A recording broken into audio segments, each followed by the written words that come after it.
Hello friends, welcome back to my channel. My name is Danny, and today we're going to be talking about my worst books of 2023. This year I have had 10 2-star reads and 3 1-star reads, and some DNFs that I won't talk about in this video that could potentially make this list. I'm going to narrow them down to 5 for you.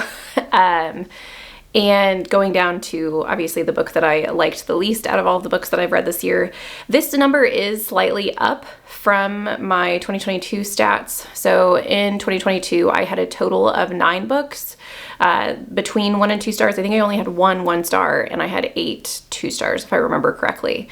And so I have given more low ratings this year. However, when I look at my stats as well, I do believe I've given more 4 stars than I had in my last year. I've also read more books this year, so that could be the difference between the 9 books and the 13 books. But anyway, before I start talking about the worst books that I read this year, I do want to just say, if you guys loved any of these books, I would love to chat with you guys about what you liked about them in the comments down below. Everyone has different reading tastes, so please do not take these reviews personally. This is just my personal opinion of these books. Starting in at number 5, I'm going to give this spot to The Sundown Motel.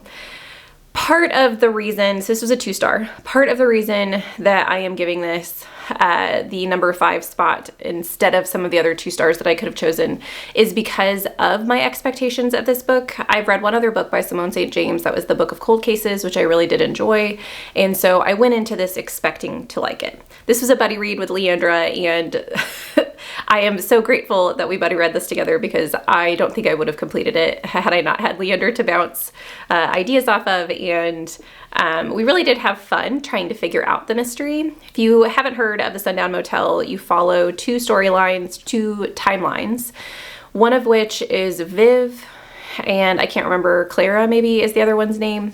Don't quote me on that. But one of them is a storyline that is back in the 1980s, and one is a storyline in present day.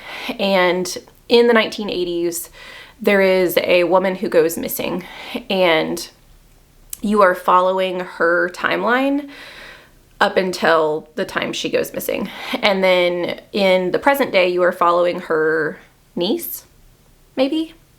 I can't remember how they're related, but they are related in some way. I think it's her niece. And she has always been intrigued as to why her Aunt Viv went missing, and kind of decides to be an amateur sleuth and try and figure it out. There is a motel involved, the Sundown Motel, that is said to be haunted, and so there are definitely some supernatural things involved. But the reason that I did not enjoy this book is this storyline definitely toes a line between true crime and supernatural, and there are elements of both, but I don't think that they were very well blended. I think that there were some aspects of this story that were super well done, and there were so many creepy moments that I was really engaged by. But then they kind of got left by the wayside, and we would almost toggle back and forth. It wasn't like those 2 things were ever coinciding together. It was very separate, and I wanted them to be blended. So that was very frustrating. I also, one of the things that Leandra and I did whenever we were talking about this book is we would talk about the mystery and what we think happened, and these creepy things that are happening in this motel. We were trying to come up with a storyline behind, why the motel was the way that it was and some of the characters, and our story was better than what the story actually did. So yeah, this just was not my favorite Simone St. James. I do have plans to try this author again in the new year with Murder Road, and we shall see if maybe the Book of Cold Cases was just a fluke, or maybe Sundown Motel was just a fluke. Coming in at number 4 is The House of Roots and Ruin. This is the second book in the Sisters of Salt series, I think is what it's called. The first book is The House of Salt and Sorrow. The House of Salt and Sorrow I rated 4 stars. The House of Roots and Ruin I rated 2. I really did not enjoy this. I was very disappointed. Since this is the second book in a series, I'm not going to talk too much about the plot. But I will talk about just some things going from the first book to the second book that I did not enjoy. The first book follows one of the sisters in, I can't remember their last name, but this family that has 12 daughters, and 3 of the daughters have died. And they have died in succession. So the oldest dies, and the next oldest, and the next oldest, and they've died very quickly. And the mother has also died. So we have this progression of deaths in the family, and the people in the community start wondering whether or not this family is cursed. One of the daughter's perspectives, it's the second oldest daughter, the second oldest daughter who is still living, as perspective that you follow, and you get to see what's happening within the family and these mysterious circumstances. Whether or not the family is cursed, you get to kind of follow that storyline. It was really creepy. I really enjoy Erin Craig's atmospheres, and I found that in Small Favors as well. Small Favors I did not enjoy as much, but I do enjoy Erin Craig's atmospheres. And that was no different in The House of Roots and Ruin. I thought the atmosphere was very creepy. However, one of the things I really did not enjoy from the first book to the second book, the first book sets up the second book. There are so many questions at the end of the first book that you don't get answered. Everything in the main mystery gets wrapped up, but there are some subsequent things that we could go off on the second book. And the second book doesn't do that. It time jumps, and it follows a completely different sister, which that part I didn't mind, following a different person. However, the fact that none of the big questions from the first book even got addressed, the first book's daughter was really not even part of the storyline for the second one, was just really disappointing to me. So both follow a little bit of romance as well. The second book is definitely more romance than the first. The first book is more about the mystery and the horror aspects, whereas the second book, I think, is more about the romance. I did not enjoy the romance. I like romance, but it's not something that I strive to read. But I'm okay with it being mixed in with my fantasy, and as long as it's written well. I think this romance kind of gave me, I don't know, it gave me the wrong vibes. It was very much someone very naive getting into a circumstance where there's no way that they could possibly make an educated choice of what's happening. And I thought that that's what the story was building up to, was like, we are going to be discussing the fact that this girl is very sheltered and naive, and that she would grow throughout the story. And she doesn't. It doesn't happen. So don't expect it to. Yeah, it's just, this wasn't my favorite. Like I said, I really enjoyed the atmosphere of the book. I really enjoy the creepy. Erin Craig writes horror really well. I wish that I could find a book written by this author that was not YA and didn't have any romance in it.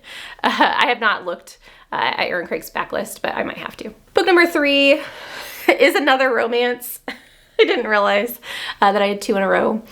And this is also a book that was very beloved this year, and the sequel in the series actually ended up on the Goodreads Choice Awards nominees, and that is Belladonna. I really did not enjoy this book. The mystery element of this book I loved. I wanted to know more. I wanted to know what was happening in the background. So if you haven't heard of Belladonna, I read this in the very, very beginning of the year, so excuse me if I get some of the details might be a little hazy.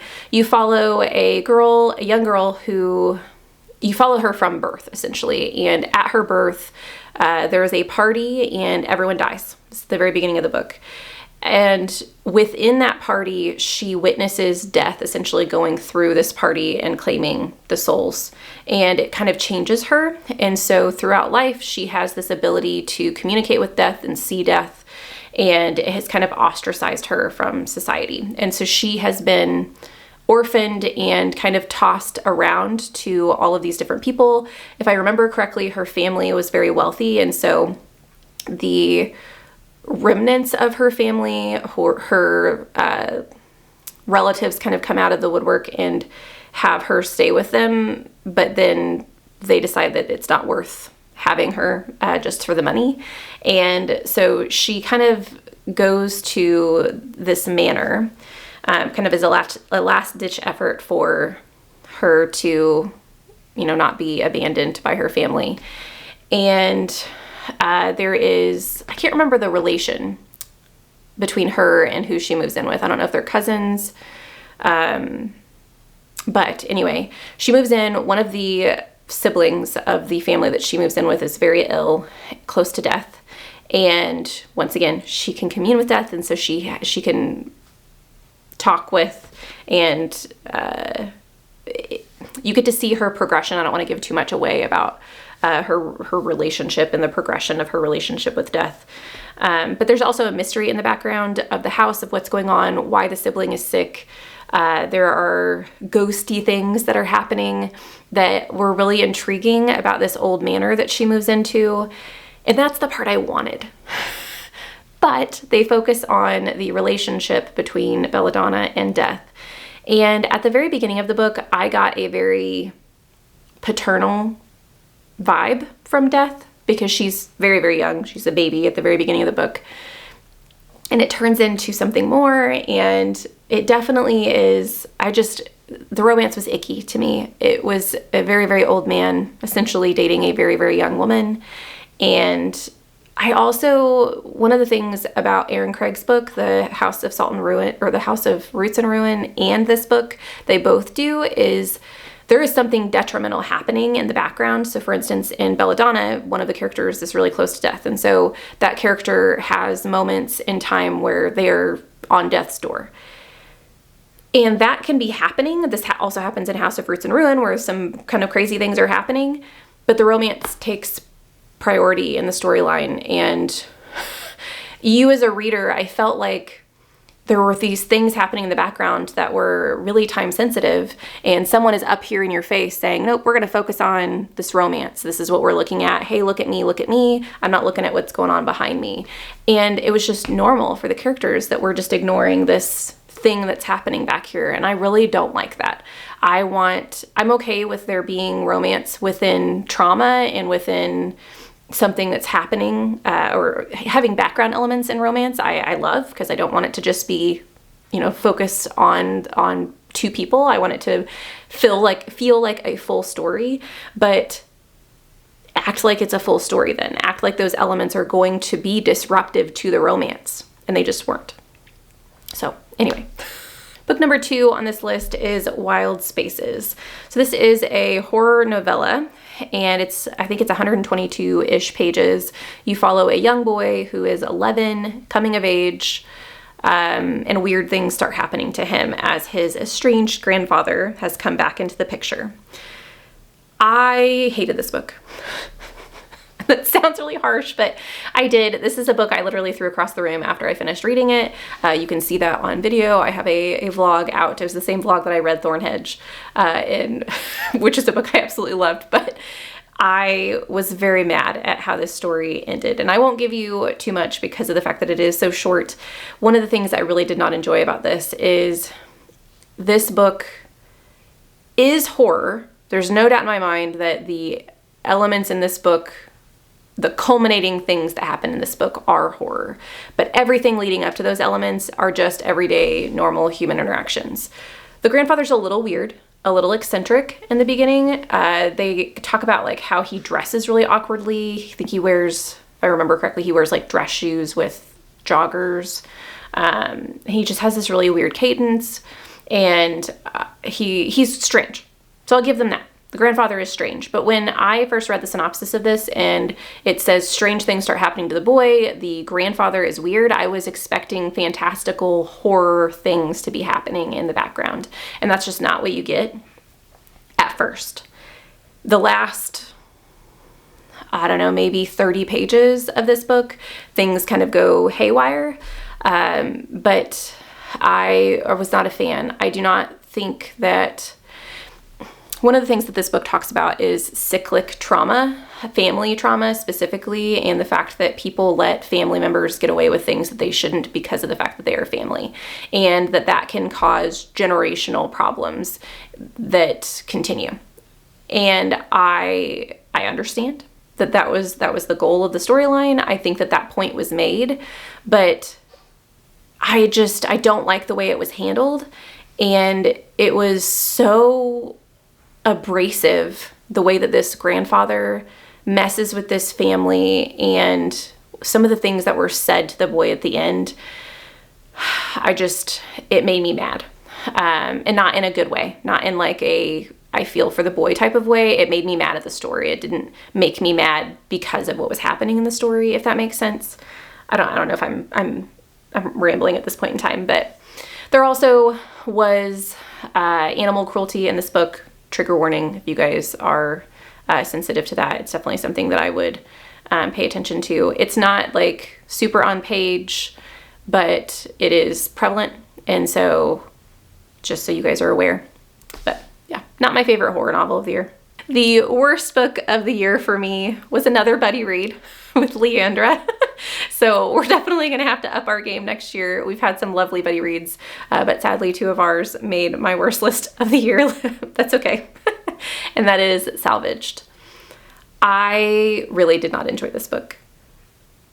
We originally picked this up because it might have been our first buddy read. We read Dead Silence by S.A. Barnes together, and which was like Titanic in space, ghost ship Titanic in space, which was awesome. The atmosphere of that book, the eeriness, creepy, it was perfect. Not perfect because I only rated it 4 stars, but it did have some flaws, but it was a fun book to read.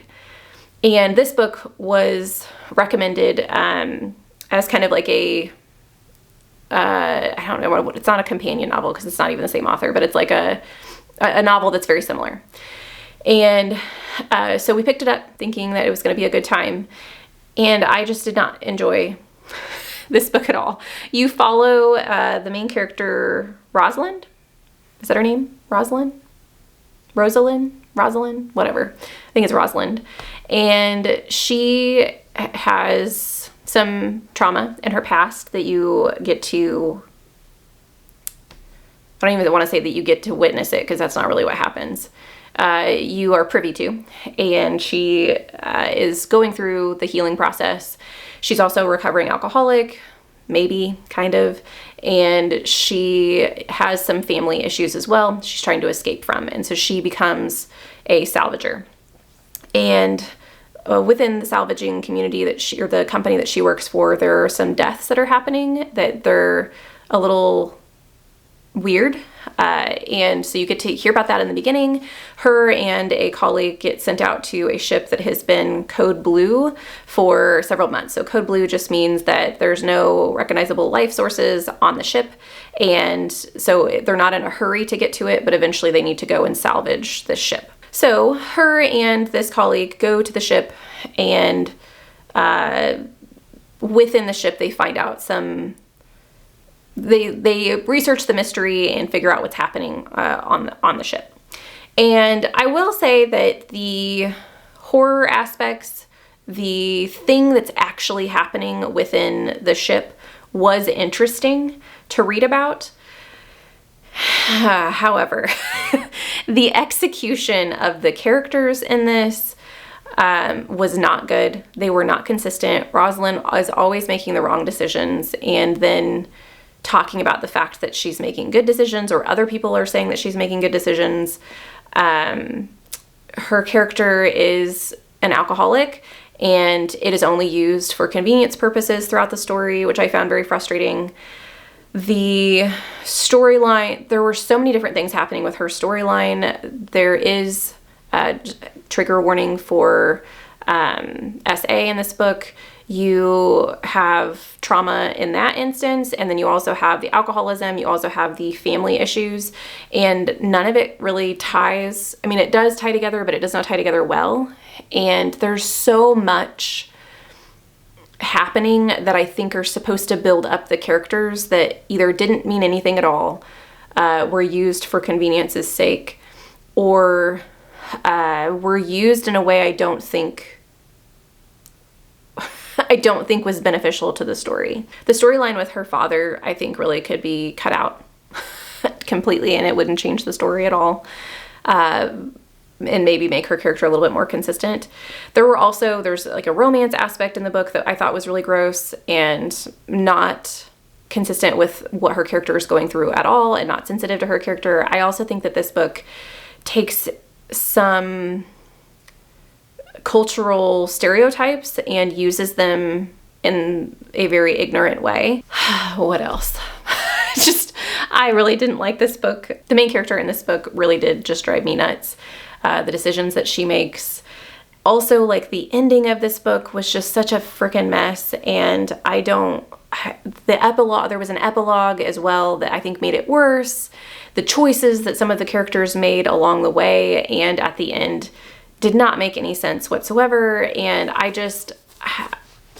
not a fan. I don't know if I will ever pick up another book by this author. There were a couple of books by this author that I was interested in prior to this reading experience, but I don't know. I don't know that I can do it again. So that is my list of 5 worst books of the year. Once again, if any of these happen to be your favorite books, I would love to have a conversation with you guys in the comments about what you liked about them. Everyone has different tastes, so if yours differs from mine, it's perfectly fine. With that, let's do a little bit of spread a little bit of goodness in the comments. Let me know what your guys' favorite book of the year was, and I will let you guys know that in the next video. Thank you so much for watching. I hope you have a lovely evening, and I'll see you in the next one. Bye.